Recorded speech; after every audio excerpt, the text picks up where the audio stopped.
बस मलिक साहब, मेरी तो ये समझ में नहीं आ रहा कि आप अपना सारा बिजनेस अकेला छोड़कर वहां आराम से कैसे बैठ सकते हैं। आयान हो या अरमान हो, हैं तो दोनों ही आपके बेटे ना।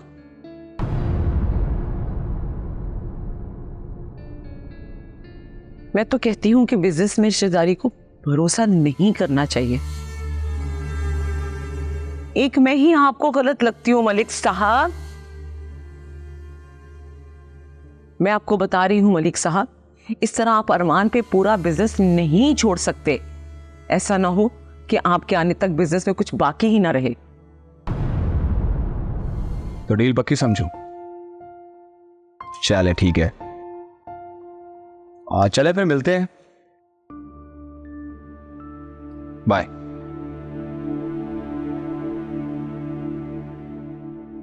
तुम्हारा मूड क्यों ऑफ है? अच्छा चलो, तुम्हें मैं एक गुड न्यूज सुनाता हूं जिससे तुम्हारा मूड बिल्कुल ठीक हो जाएगा। मेरी एक डील होने जा रही है, और अगर ये डील हो गई, यू कांट इवन इमेजिन कि डैड मुझसे कितना खुश हो जाएंगे। भूल है तुम्हारी अरमान, तुम चाहे कुछ भी कर लो, अब तुम्हारे डैड कभी तुमसे खुश नहीं होंगे। क्या कह रही हो तुम? जो सुनकर आ रही हूं वही कह रही हूं। तुम खुल के बताओ क्या बात है। तुम्हारी मॉम तुम्हारे खिलाफ साजिशें करती फिर रही है अरमान। वो तुम्हारे डैड को तुम्हारे अगेंस्ट कर रही थी। क्या बात कर रही थी वो? वो तुम्हारे डैड का माइंड बना रही थी कि तुम पर नजर रखें, जैसे कि तुम उनके बिजनेस में कोई गड़बड़ कर रहे हो। मॉम ऐसा नहीं कर सकती, तुम्हें कोई गलत फहमी हुई है।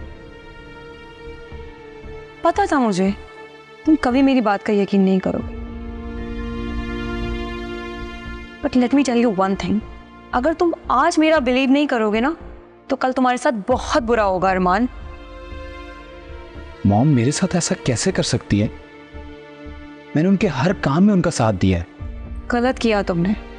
कहने को तो तुम उनके सगे बेटे हो, लेकिन उन्होंने हमेशा तुम्हें सटेलों की तरह इस्तेमाल किया है। देखिए मोहब्बत सतरंगी पीर से जुमेरात रात 7 बजे सिर्फ ग्रीन एंटरटेनमेंट पर।